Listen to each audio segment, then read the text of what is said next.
minority versus majority, that conflict is always there, and it will remain till the entire Cooperative Society Act framework is there.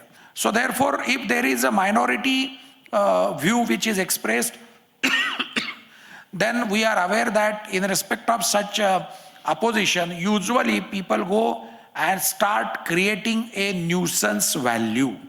We are aware the nuisance value is of three types. One, making an application under the provisions of the RTI Act. Now to the society also, and if you fail to give the reply, then 25,000. So nuisance value. RTI to the authorities who are supposed to look into the applications. Different application, different permission, different NOCs and all kind of permissions, etc. which are required. Third type of a nuisance, second type of the nuisance value would be ask different kind of documents to the society, not under the RTI, but ask those documents as a member by saying that being a member, it is my valuable right to get all those documents. Most of the societies are poor on documentation. That is our practical experience. They may be doing good activity, they may be taking good decision, they may not be utilizing single pie for themselves, but still most of the societies are poor on their documentation aspect. So as a result of that, if somebody asks the documents, then the society people start feeling that, the management start feeling that no, this is a person who is likely to create some hurdle, so therefore go slow, or rather try to avoid giving reply to those applications. The third possible nuisance would be going to the registrar. Obviously, the registrar is having a very limited control so far as the process of AGM or process of a special general meeting is concerned. So take a case that if there is a decision which is taken in the special general body meeting, annual general body meeting, then obviously the member who is in a minority will be having a very few options. That option will be, if he is agreed to go to the cooperative court, he will have to go there, he will have to file a proceeding and then spend some money, and then based on that carry that matter further. So the seeking a redressal will be of twofold. First is the registrar or the cooperative court. This nuisance value which is likely to be created by the minority member usually hampers in the process of development, redevelopment, self-development or otherwise. Therefore, it is better to take them into confidence. Usually, how you conduct the AGM as a chairperson, how you conduct the AGM, that makes a difference. Large number of occasions in a AGM or in a special general body meeting, what you are supposed to do, you will have to acknowledge the point which that person who is in minority is raising. It is possible that that person who is raising some issue may be saying something logical, may be saying something illogical.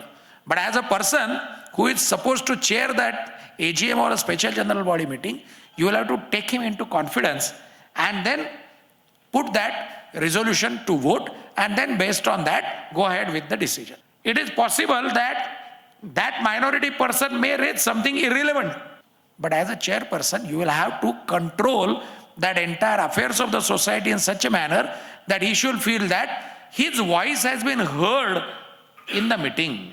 As a member, what he is having, as a member he is having an expectation that I am having concern about the issues which are likely to be discussed in the meeting. So therefore, please hear me, mark my protest. It is possible that there are some minority members who are more interested in marking their protest and noting it down in the minutes. They are happy with that. They may not go beyond that. So therefore, if you are a proper person who is having some tips which we are sharing, then you can definitely say that, all right, you have raised a worth point, we are noting it down, and then thereafter by majority you can take a decision. The confidence which is required to be shown in that minority members of the society, that is more important.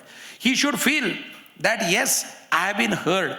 He should feel that ultimately it's a common activity. He should feel that I am also part of this entire affairs of the society. I think that is a skill which the chairperson or somebody in the managing committee will have to show. The last question which was asked by him, how to implement those decisions. Usually take a case of a MADA. If a MADA property is there, then we are aware 95A, the remedy is there, 66, that remedy is there. You can go to the MADA, issue a notice through MADA for eviction of those persons who are against the development, redevelopment, self-development, whatever. If it is a SIDCO, then the remedy is different. If it is some other SRA, then again remedy is different. So you will have to consider which is that remedy for implementation of your decision.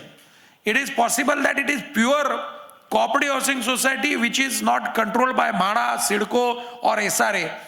Then whenever possible, you will have to point out that because of this one person or two persons who are in minority, the interest of the majority is likely to be affected.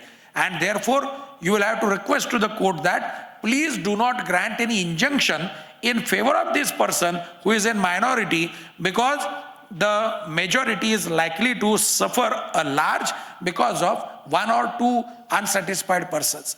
Ultimately, the question was how you can put your decision into execution. Large number of housing management committee members are good. They are loyal to themselves, they are loyal to the society, but they may not be good executor. To execute a decision, the skills are different. Therefore, according to me, to become a good executor, some more tips are required, and perhaps one more session will be there for how to implement the orders of the decisions of the cooperative society. Thank you. Thank you. As Uday said just now, in the minority versus majority, okay, the majority would always prevail. But if the minority has a very valid point, I have got stay orders only just by getting one member who is right and all others are wrong. If the majority ultra-vires the law of the land, you understand that minority is 100% going to win. And in redevelopment matters, that's where, the entire crux of the matter is ultimately. FSI, TDR, extra corpus, extra rent, shifting charges, to and fro charges, all those things, brokerage charges. So everyone wants to have a say in the pie of the cake. And that's the time when this minority and majority is going to play an important role. In general, when litigations go to deputy register or divisional register, you understand the person who is having a good study on the subject normally wins. And if you want to go into litigation also, a particular subject, you should be well prepared. Be prepared before you go. When you go to a person like a divisional joint register or even Mantralaya, by general natural law of justice, you would normally get a stay. That till such time, I am finishing off this matter at some point of time, I am going to give a stay. That is, natural justice is given. That is bound to happen, whether it is a society or a minority member. But my urge to all the members is that you should be well prepared, you should study well the subject, and don't go unprepared. Because many of them, some of them are managing committee members and some of them individual members. Each of them have an important role in your society. And when you're taking over, being a part of the managing committee, you should be well read. You should be well heard also. And the authorities where you are going, they should also feel that there is some reasonable guy who is coming and arguing the matter.